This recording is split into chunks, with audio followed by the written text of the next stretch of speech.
Good morning student. આજના લેક્ચરની અંદર આપણે લોકોએ ધોરણ 8ના ગણિતની અંદર માપન ચેપ્ટરની પૂર્ણાવતિ જાહેર કરશું. પૂર્ણાવતિ મતલબ આખું ચેપ્ટર અહીં આપણું કમ્પ્લીટ થાય છે. બરોબર મિત્રો, ગયા લેક્ચરની અંદર આપણે શું જોયું હતું તો કે સમઘન, લંબઘન અને નળાકાર આ ત્રણ આકારની અંદર ઘનફળ હોય એ ઘનફળ એટલે શું અથવા તો ઘનફળના દાખલા કઈ રીતે કરાય એ વસ્તુ જોઈ હતી. સૌથી પહેલા આકારો જોયા હતા, આકારો પછીના સૂત્રો જોયા હતા અને સૂત્ર પછી એના ઉદાહરણ જોયા હતા. મિત્રો, મારો વિચાર હતો કે સ્વાધ્યાય તમને લોકોના હોમવર્કની અંદર આપી દો અને આગળનું ચેપ્ટર નવું એક શરૂ કરીએ. પણ પછી એક વસ્તુ તો છે જ તે કે તમે કરો ન કરો એનાથી બહુ કોઈ ઓલું નથી, એટલે સ્વાધ્યાયના દાખલા પણ આજે તમને કરાવી દઉં છું. આવતા લેક્ચરની અંદર આપણે એક નવા ચેપ્ટરની શરૂઆત કરશું. મિત્રો, સ્વાધ્યાય 11.4 બરાબર.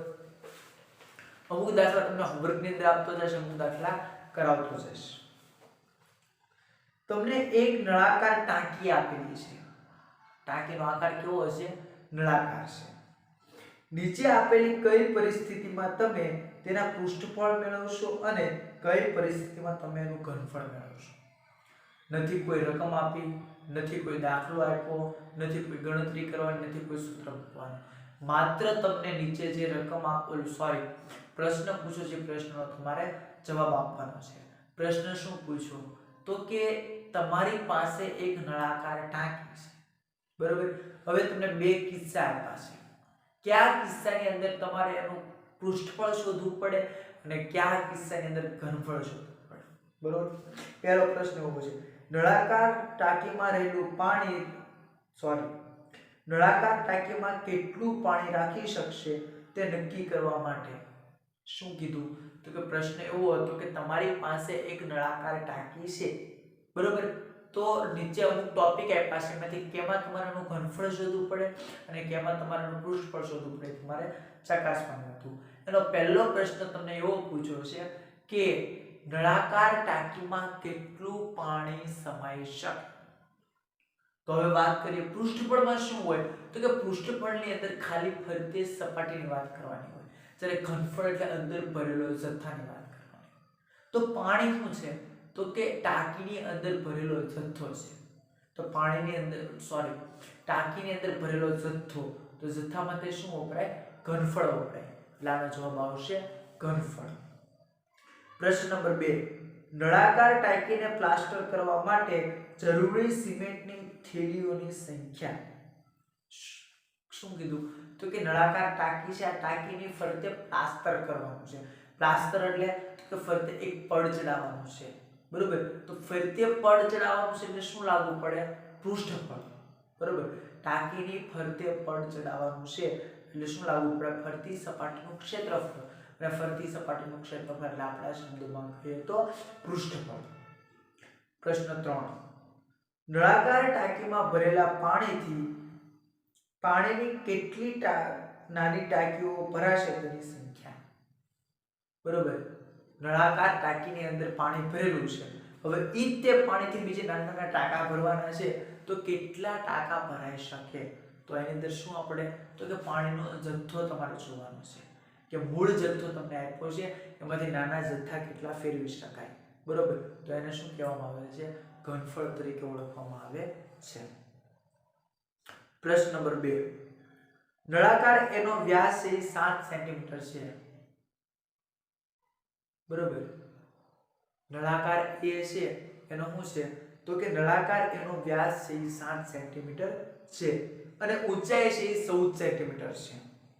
નળાકાર બી નો વ્યાસ છે એ 14 સેન્ટીમીટર અને ઊંચાઈ 7 સેન્ટીમીટર છે. ગણતરી કર્યા વગર તમે કહી શકશો કે ઉપરના બે નળાકારમાંથી કોનું ઘનફળ વધારે હશે. બરોબર. શું કીધું તમને તો કે બે નળાકાર છે. એક નળાકાર પહેલો જે છે એનો વ્યાસ 7 સેન્ટીમીટર છે અને ઊંચાઈ કેટલી છે? 14 સેન્ટીમીટર છે. બીજા નળાકારમાં એનું ઊંધું છે. એટલે એકનો વ્યાસ કેટલો છે? 14 સેન્ટીમીટર છે અને ઊંચાઈ કેટલી છે? 7 સેન્ટીમીટર છે. બરોબર. તો કેની અંદર એનું જે શું કહેવાય આપણે ઘનફળ છે એ કોનું વધારે હશે? તો મિત્રો સહેલાઈથી છે કે નળાકારના સૂત્રમાં શું આવે છે? પાઈ r સ્ક્વેર h. r નો શું આવે વર્ગ આવે વર્ગ જેમ મોટો એમ ઘનફળ વધારે એટલે કે ત્રિજ્યા જેવી મોટી એવું ઘનફળ વધારે તો ત્રિજ્યા મોટી શેમાં છે મિત્રો તો કે જુઓ બીજો જે નળાકાર છે 14 સેન્ટીમીટર વ્યાસ આપ્યો છે વ્યાસના અડધા ત્રિજ્યા થાય તો બીજા નળાકારની અંદર ત્રિજ્યા મોટી છે ફરી વખત સમજાવું શું છે અહીંયા તો કે જેમ ત્રિજ્યા મોટી એમ ઘનફળ વધારે તો ત્રિજ્યા કોની મોટી છે નળાકાર બીજો છે એનું ઘનફળ કેવું છે વધારે છે પ્રશ્ન નંબર 3 એક લંબઘનના આધારનું ક્ષેત્રફળ 180 સેન્ટીમીટર છે અને તેનું ઘનફળ 900 સેન્ટીમીટર છે તો લંબઘનની ઊંચાઈ શોધો બરોબર આ દાખલો આપણે કરીએ દાખલા નંબર 3 લંબઘનનું ક્ષેત્રફળ કેટલું છે તો કે લંબઘનનું ક્ષેત્રફળ છે મિત્રો 180 અને લંબઘનનું ઘનફળ કેટલું છે મિત્રો 900 તો શોધવાનું શું છે ઊંચાઈ શોધો બરોબર હવે તો પહેલા વસ્તુ એ લાગુ પડે કે તમને શું આપ્યું છે તો કે તમને આપ્યું છે લંબઘનનું ક્ષેત્રફળ આપ્યું છે લંબઘનનું ઘનફળ આપ્યું છે અને ઊંચાઈ શોધવાની છે તો લંબઘનના ઘનફળનું સૂત્ર મૂકો લંબઘનનું ઘનફળનું સૂત્ર શું થાય LBH બરોબર LB એટલે શું થાય લંબાઈ ગુણ્યા પહોળાઈ તો લંબાઈ ગુણ્યા પહોળાઈ એટલે શું થાય ક્ષેત્રફળ થાય સૌથી પહેલા જુઓ લંબઘનનું ઘનફળ તમને આપી દેલ છે લંબઘનનું ઘનફળ કેટલું આપેલું છે 900 બરાબર લંબાઈ ગુણ્યા પહોળાઈ એટલે શું થયું ક્ષેત્રફળ તો ક્ષેત્રફળ તમને આપી દેલ છે 180 એને ગુણ્યા h ને સૂત્રમાં કરતા બનાવો 80 ગુણાકારમાં છે નીચે આવે તો ભાગાકારમાં 900 ભાગ્યા 180 બરાબર h 0 ઉડી ગયા 18 5 90 તો 5 સેન્ટીમીટર બરાબર h ઊંચાઈ કેટલી મળી 5 સેન્ટીમીટર મળી જે લોકો ન સમજાય ફરી વખત અહીંયા ધ્યાન આપો દાખલો સમજાવું 3 સ્ટેપમાં દાખલો પૂરો થઈ જાય છે બરોબર પણ આ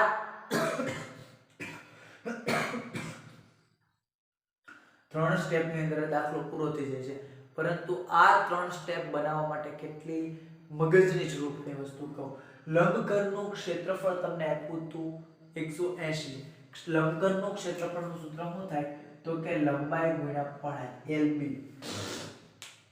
બરોબર લંબઘનનું ઘનફળ થાય 900 અને શોધવાનું શું છે ઊંચાઈ છે તો લંબઘનનું ઘનફળ આવી જાય અને LBH ત્રણે આવી જાય એવું સૂત્ર કયું તો કે લંબઘનનું ઘનફળ બરાબર LBH લંબઘનનું ઘનફળ આપ્યું છે કેટલું 900 તો ત્યાં લખી નાખો 900 બરાબર LB L * B શું થાય 180 અને * H એમ ના 180 એ ગુણાકારમાં છે નીચે આવે તો ભાગાકારમાં = H 0 ઉડી ગયા 90 ભાગ્યા 18 90 તો 5 સેન્ટીમીટર ઊંચાઈ થાય કોની તો કે લંબઘનની ઊંચાઈ છે કેટલી થાય 5 સેન્ટીમીટર થાય આગળનો દાખલો જોઈએ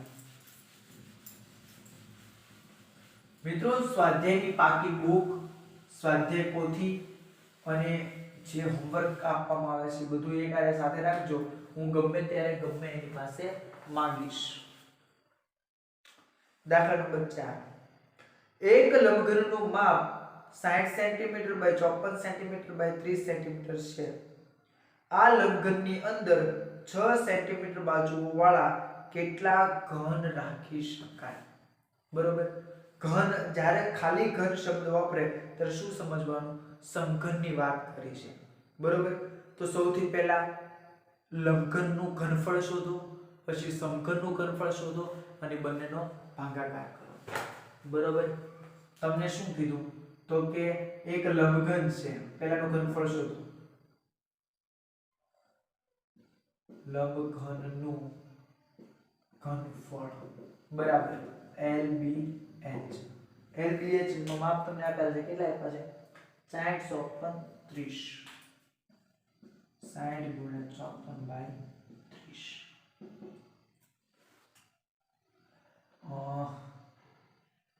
6 તેરી 18 54 ગુણ્યા 18 0 4 5 8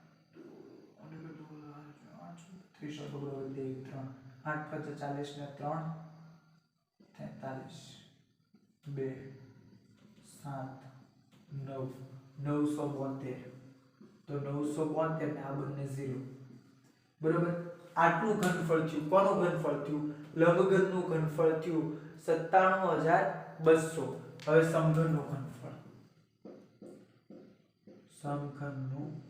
ઘનફળ બરાબર L ક્યુબ કેટલી ની લંબાઈ આપી છે 6 સેન્ટીમીટર નો ઘન છાયા 36 36 ગુણ્યા 6 છાયા 36 છોડો દે 3 36 216 તો આ થયું 216 મીટર સ્ક્વેર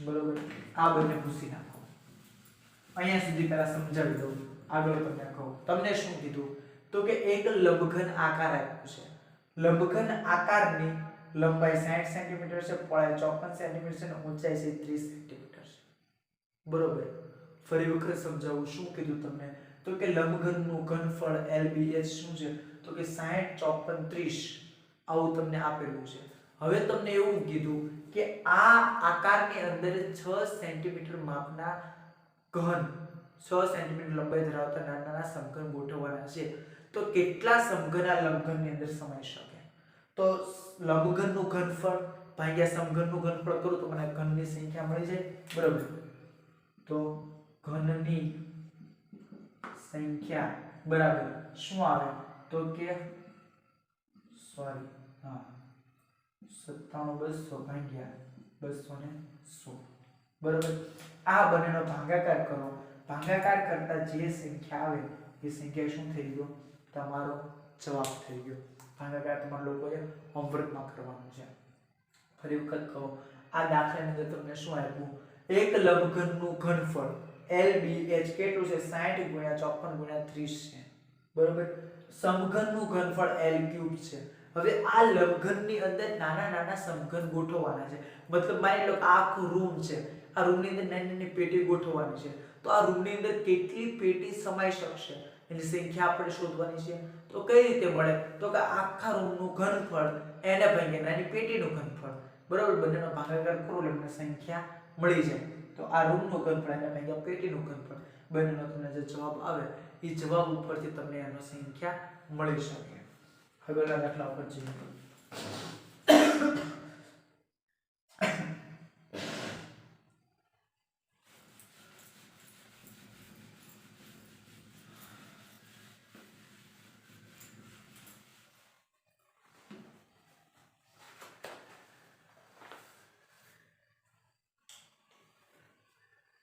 જેનું ઘનફળ 1.54 મીટર ઘન છે તેના આધારનો વ્યાસ 140 સેન્ટીમીટર હોય તેવા નળાકારની ઊંચાઈ શોધો સૌથી પહેલા તમને એ કહી દઉં કે તમને વ્યાસ જે આપ્યો છે એ શેમાં આપ્યો છે સેન્ટીમીટરમાં આપ્યો છે અને તમને જે ઘનફળ આપ્યું છે એ ઘનફળ શેમાં આપ્યું છે મીટર ઘનમાં આપ્યું છે તો સેન્ટીમીટરને સૌથી પહેલા શેમાં ફેરવી નાખો મીટરમાં ફેરવી નાખો બરોબર એટલે 1.4 મીટર જેનો વ્યાસ થતો હશે બરોબર એને ભાગ્યા 2 કરો એટલે તમને ત્રિજ્યા મળશે ત્રિજ્યા કેટલી મળશે 0.7 મીટર બરોબર તો જેનું ઘનફળ 1.54 મીટર આપ્યું છે અને એની ત્રિજ્યા 0.7 મીટર છે તો આવા નળાકારની ઊંચાઈ શોધવાની છે સિમ્પલ છે તમને ઘનફળ આપી દીધું નળાકારના ઘનફળનું સૂત્ર મૂકો પાઈ r સ્ક્વેર h બરોબર પાઈ ની કિંમત 22/7 r સ્ક્વેર આપ્યો છે 0.7 ગુણ્યા 0.7 અને h તમને આરામથી મળી જશે બરોબર છઠ્ઠો દાખલો એક દૂધનું ટેન્કર નળાકારનું છે જેની ત્રિજ્યા 1.5 મીટર છે અને લંબાઈ 7 મીટર છે તો આ ટેન્કમાં કેટલા લીટર દૂધ સમાઈ શકે સૌથી પહેલું એ થયું નળાકારનું ઘનફળ બરાબર પાઈ r સ્ક્વેર h પાઈની કિંમત 22/7, r ની કિંમત તમને ત્રિજ્યા આપી છે, કેટલી આપી છે 1.5 મીટર, અને તમને લંબાઈ એટલે કે ઊંચાઈ, લંબાઈ કે ઊંચાઈ તમને આપી દીધી 7 મીટર. તો એના ઉપરથી તમે આ જે ટેન્કની અંદર કેટલું દૂધ સમાશે એ પણ શોધી શકશો. એની પછી છે જો કોઈ ઘરની દરેક બાજુને બમણી કરી દેવામાં આવે તો. આ તમે ખાસ જોજો. એક સમઘન છે, સમઘનની બાજુ જો બમણી કરી દેવામાં આવે તો પૃષ્ઠફળમાં શું ફેર પડે અને ઘનફળમાં શું ફેર પડે. આમાં શું કરવાનું, તો સૌથી પહેલા બાજુ, ધારો કે બાજુ x હતી, એનાથી પૃષ્ઠફળ શોધો. ધારો કે બાજુ બમણી થાય શું થયું, x ની બદલે 2x, તો સૂત્રની અંદર 2x મૂકીને કિંમત શોધવાની. એટલે દાખલા નંબર 5, 6, 7 અને 8 આટલા દાખલા તમારા લોકોએ હોમવર્કની અંદર કરવાના છે. મતલબ આખા સ્વાધ્યાયમાં તમને જે વસ્તુ કરાવી છે એ એક વખત ગણવાની, અને જે વસ્તુ નથી કરાવી એ હોમવર્કની અંદર 2 વખત